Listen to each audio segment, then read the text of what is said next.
dumbbell, you can have a look at this. These exercises are not just a dumbbell. I've got this in some choreography.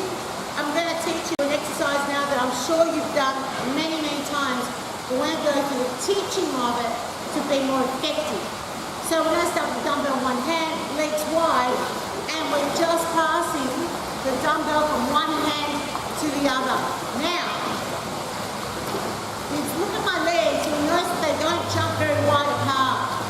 Okay? I'm actually trying to keep my feet close underneath me.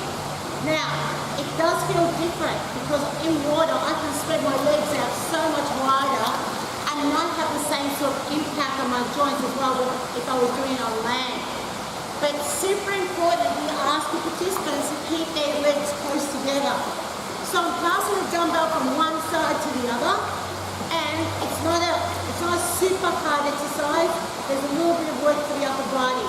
So great little recovery from some other activities. But let's break it down.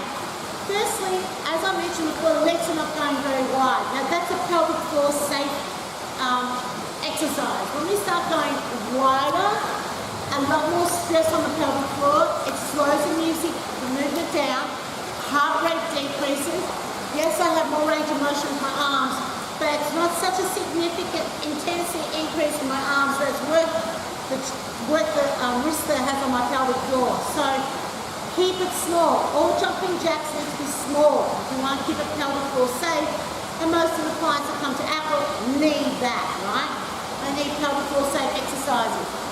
Secondly, when I have a smaller movement pattern with my legs, my arms are also not going to go that higher, which means I've got to work a bit harder because the dumbbell stays submerged the whole time.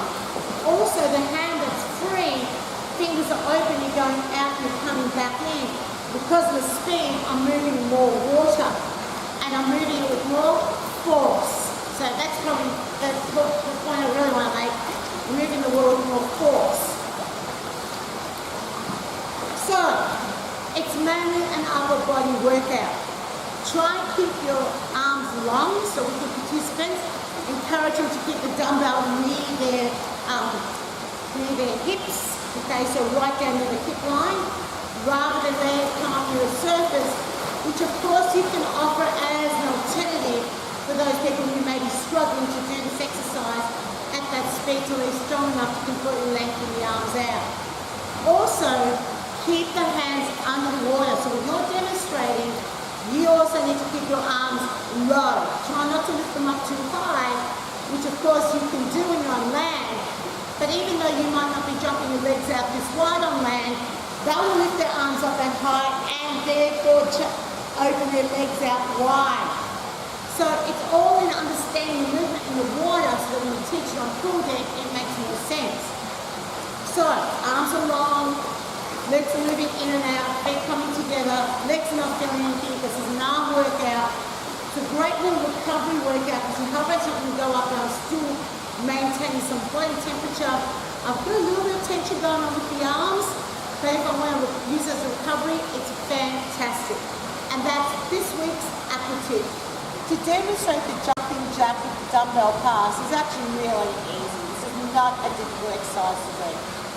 So we're going to go out, in, out, in, out, in, out, in. Now, remember what I mentioned in the water about the distance between the feet and how the arms go out. So actually it makes it a little bit easier to demonstrate because on land you don't need to jump your feet out very wide.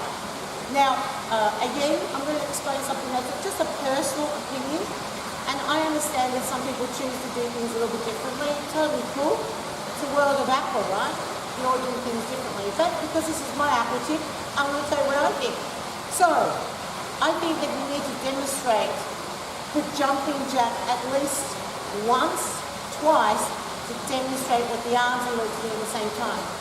This can get pretty confusing if you're not familiar with the class, not familiar that that's supposed to represent a jumping jack, especially if you're passing the dumbbell from one hand to the other. It looks like a side tap with a dumbbell arm action. So I think that you need to demonstrate a couple of times. Of course, if that's not good for your joints, you can demonstrate with a seated position.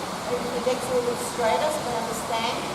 But that makes more sense, especially when you want to do a demonstration and get people to understand what you're trying to get them to do quickly. You're not trying to work it out, then you have to coach. Right? So it's better to do a couple of demos and then explain what they need to do.